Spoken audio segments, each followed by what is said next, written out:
Cas versus Hull FC, Sunday the 25th of March. Get your tickets now at castigers.com. First week back, I felt it was fairly rushed last week. We only had 2 sessions with the players. That was on Tuesday and Thursday, and our performance was inconsistent on the night. I was disappointed, but I know we can improve that. And I've been really happy with our last couple of sessions of training. We've had a really full week this week, and back at home, I'm really looking forward to it. I'm looking forward to the players showing that what they've done on the field, on the training paddock this week. But also, I was really impressed with the fans last week. I thought they were outstanding. I thought their support at the game was really inspiring for everyone involved with the club. So I'm really hoping that they can maintain that. And with that, every club will have some ups and downs and some periods where they get a bit disillusioned. But we've got to make sure that we stick together. And down the track, I'm sure there'll be some good times. And some positive news going into the game. Josh Griffin comes back into the squad. How much of a boost would that be for the team if he plays? Well, he's got to get through the last session, but I'm pretty confident that he'll be back. On top of that, I'm also really happy Danny Orr's back. Him going back in the 7 position will be really good for us. He's a leader and experience. And he gives Rangi some good options too. So his influence back in the team will be good. And obviously, if Josh gets through the last session, people will probably comment a little bit. We conceded a lot of points down our right-hand side, and they were all down a short side, which was very disappointing. So, that was disappointing there. But, I felt a little bit sorry for James Clare in his debut. I think, obviously, it was a big step up from where he's been playing the 20s. But also he had some experienced people around him too that may have been able to offer a little bit more of a sort of verbal and some action. So everyone will learn from that, and we can move forward. But we will make some changes, and obviously there is a couple there already with Danny and Josh. It was a disappointing result last week, and how much of the job this week has it been about getting confidence back into the boys? I don't think it's about getting confidence. I don't think that's a major problem at the moment. I think it's more about getting them to teach them about the game and teach them about what's required and certain actions at certain times, and whether it's defensively, attacking, kicking game, all that sort of stuff. You make a point about confidence.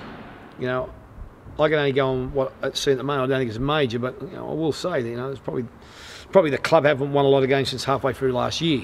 So that's an ongoing. But we just got away. I just felt last week from some of the things I was here that we were getting consistent in, and we become a little bit inconsistent.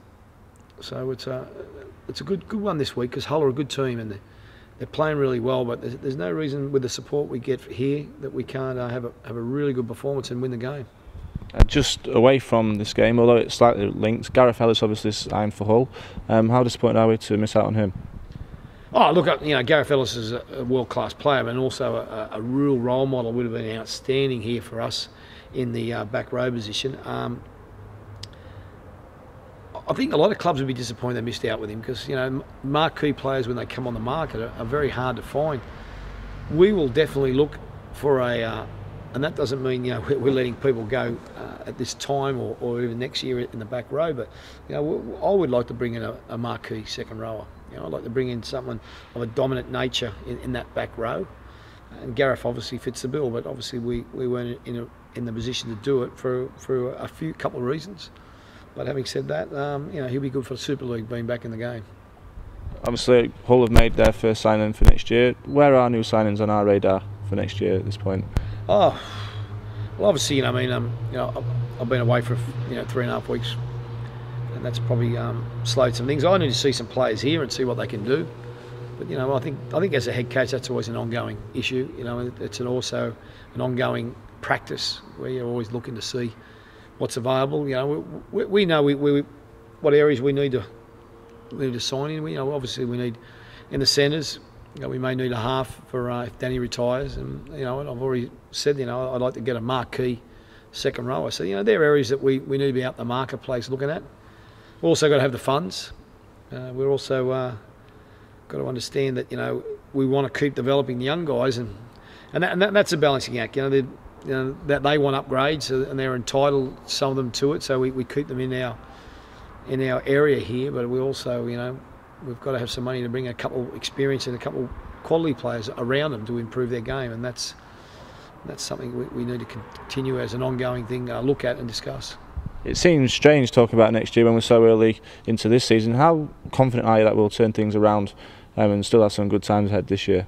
Oh, look, I mean, it's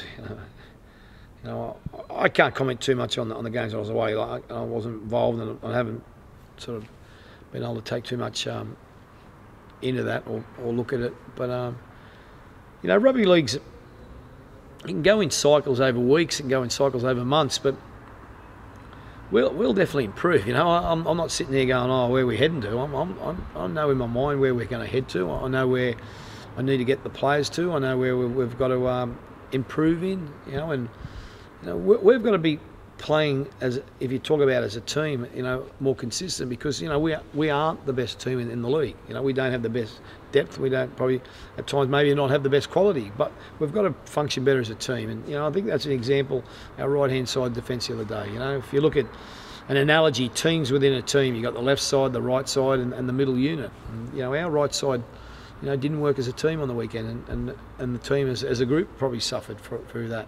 So that's a challenge for a player and coach for us to get us more consistent, understands our rules and principles and abide by them on a regular basis. But no, look, I'm not sitting there thinking, oh, that can't be achieved. We'll win games. Don't worry about that. And I'll be surprised if it's we don't go doing it on Sunday. Now, the Hull fans, I know, are going to travel over in big numbers. You touched on the great support we had from our fans at Huddersfield. What boost would it give you and the team if the Cas fans can outsing the Hull fans at the weekend? Oh, well, they'll be pretty buoyant in Hull, off the back of some really good wins. Obviously, a couple of their recruits have been really good for them. They have bought some quality. And on the back of, of a winning run, they'll be coming down here fairly bullish, I'd say, their fans, and obviously not only trying to get one over us on the pitch, but off the pitch in the arena with their support. So, two pretty passionate fans, Hull and Cas. This is our field. The weather is absolutely beautiful at the moment, and hopefully it continues on Sunday. And I just think our support's really vital to us. Just for the players, their confidence, to rallying them, but also keep referees a bit accountable. We don't want it to be quiet.